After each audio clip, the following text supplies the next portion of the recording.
He's cheating. Anyways, while we do this, let's start with the goalkeepers. So, um, I guess the best way to do this is I'll read through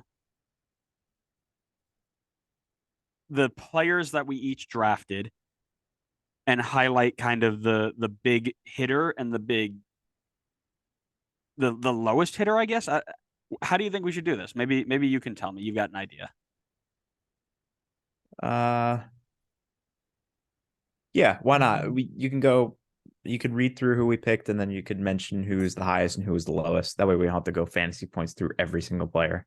Yeah, I figured that'd be a little aggressive. So, um, you said you did fantasy points as well, right? I did, yeah. All right, so I'll let you go to yours and I'll do mine then. That way I'm not just talking over everybody all the time, even though I love Okay, to do that. and we could figure it out if we have different numbers in fantasy. I tried to grab it. I think well maybe the last game week was still going on, so I'm not 100% sure if the last game week is included in here, but I think it is. Gotcha. Okay. So for me, I drafted, and I don't know for sure if this was the exact order, but I drafted Andre Blake, Brad Stuver, Dane St. Clair, uh, Aljaz Ivacic. I don't know if I got the first name right, and Joe Willis. And Joe Willis had the most fantasy points for me at 157, and Ivacic had the lowest at 52. Yeah, and you were closely followed by Stuver there as well with a buck 50. So I guess talk to me about the Ivicic because that's kind of where it went downhill for you, I think. Well, he missed time, didn't he? I mean, he had I a have whole to. bunch of issues. He had a um that whole scandal with the club where he was like speaking out against the club. Oh, I don't remember that. Do you even like pay attention to MLS news or you just sit here and I chat? live under a rock like half the You time. you do. Um, so Ivicic, just to make sure I have the information correct. So he's been suspended right now for threatening language towards the Timber staff. Do you remember that? No, I don't remember that. Oh my goodness. All right, so now we go all the way back. So in March, they signed a contract extension with him, Uh-huh. agreed through 2025. 1 month ago, he files a complaint with the Players Association for essentially abusive conduct and tampering. And he wouldn't go into much detail about it. And the Timbers didn't go, comment on it either. Um, he's tried to leave Portland. He's not happy with a whole bunch of different things in terms of he doesn't start. Um, I'm reading the source here that every time he doesn't start a game, he makes it known that he won't play for the club. So every time he didn't start a game, Gio didn't select him. He had an issue with the coach, just like he had an issue with everybody and anybody. Like he was a bad locker room guy, essentially. Mm. So then flash forward or yeah, go back in time just about, 3 or 4 days after that, MLS suspends him for threatening language towards the staff. So he has been an absolute nightmare in terms of being a player who they just signed. And I'm sure that he will be moved on relatively quickly. I would imagine. Yeah. Yeah. So I'll just jump over to mine then because I mean, like I said, Joe Willis was fantastic. Stuver was great. Blake, a lower year than I think we imagined, but still did well. And St. Clair also up there. I think they're all, where are we here with total fantasy points? Joe Willis was the fourth highest scorer. Brad Stuver seventh. St. Clair and Andre Blake close to the top 10. Um, and then, of course, Ivicic a little bit lower. I myself got hurt by one player as well. So I drafted Jordy Petrovic first, which was good until it wasn't. Martin Paez from FC Dallas was also a pretty solid pick. The one that hurt me was my number 3 pick, Eloy Room. And we'll talk about why in a second. Zach McMath was my number 4 pick and my highest score at 146. And the GOAT Carlos Coronel being my fifth, like, oh, I'll just take him to take him, ended up being my second highest score. So that was really cool. Big thing for Eli Room. He went down with a knee injury early in the season, played like 2 or 3 games. And then Patrick Schulte never lost his place, right? He just came in and did his job and did it well enough where they didn't need to replace him. So that meant Eloy Room, my number 3 pick, sat on the bench. And then eventually he got sent to the Eredivisie. So, oh, okay. That's interesting.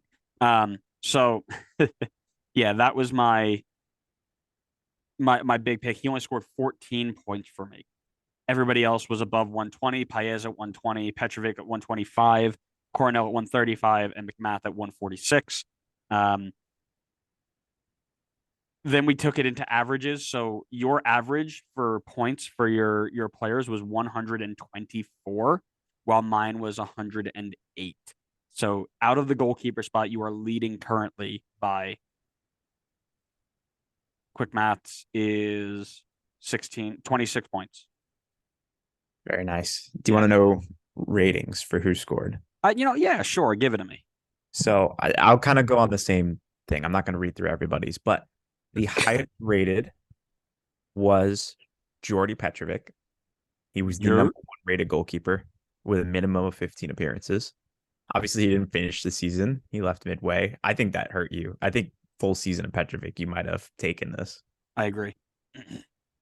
The lowest rated, not counting Eloy Room because he didn't qualify, was Carlos Cornell. That is Rated extremely biased. 6.24 rating on who scored. 6.24 Pretty should be bad. 9.24. Sorry.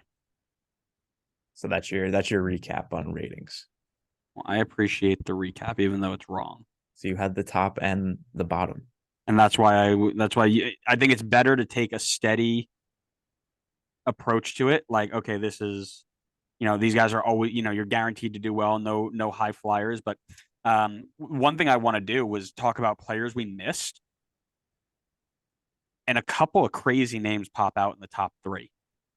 Players you wouldn't expect. The number 1 highest scoring fantasy goalkeeper this year. Any guesses, by the way? Unless you've looked at it and know it already. I haven't looked at it. I only Any, looked at who we picked. any guesses? So my guess would have been Berkey, but I feel like you're setting it up that it's not Berkey. He's close, but he's not the top. Daniel rotated too much time. Of course, you went straight to Daniel. I'm just trying to think of other like goalkeepers towards the top. I'll be honest with you, I don't think you get the top 2. But throw one out there. Go for it. Tim Melia. Not Tim Melia, but very close. Oh, Steve Clark with 168 points out of Benny Ball's Houston Dynamo. that was the most or second most? That was the most. The second most, Jonathan Sirois from Montreal. 33 games, 162 points. You get points, it seems like, if your defense is bad. That's kind I of the still vibe I'm getting, wouldn't other than expect Joe him Williams. I still wouldn't expect him to be that high though. You know what I mean?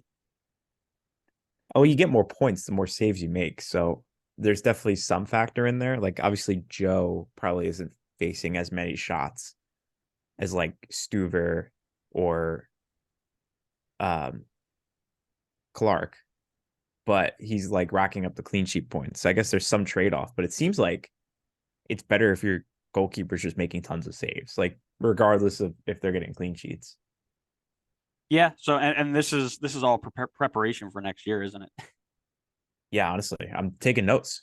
I know. Yeah, I know how I'm approaching this next year. It's all Red Bull players because we're going to the cup. So We gotta pick as if we're picking for fantasy. We're basically just drafting a fantasy team. yeah. The other one and the thing that we're gonna have to change for next year, Roman Berkey was 3rd on the list, and a lot of people were like, "Oh, you didn't put him in your top 10." And we're like, "Listen, we didn't pick anybody from the incoming teams because we just went off of what it was in the past, and that was a mistake because there were a lot of good players from St. Louis who would have helped us out here." It's hard. It's hard to like rate all the players who've been in the league and you can pull statistics for versus guys who have never been in the league and you kind of just have to guess at that point. Yeah, but if I took a flyer on him at 3 instead of Room, I'm winning. Yeah, I think. could say the same thing. If I took a flyer on him instead of Ivacic, I'm winning Correct. still. But that's my point, right? Is sometimes the risk is worth it. Anyways, Stefan Fry at 5, tied with Roman Solitano. Brad Stuver, Zach McMath, at 9, Patrick Schulte at 10. So if I had foreseen Room's injury and Schulte's emergence as an elite goalkeeper, might have taken him. Drake Callender underneath him. Takaoka from Vancouver also in there. And then Chris Brady in kind of that top part there. Only a couple goalkeepers didn't break 100. That would be our good friend William Yarbrough, who only played 19 games. Luis Barraza only played 24 games. Johnson only 20 games, and Jonathan Bond only 24 games. So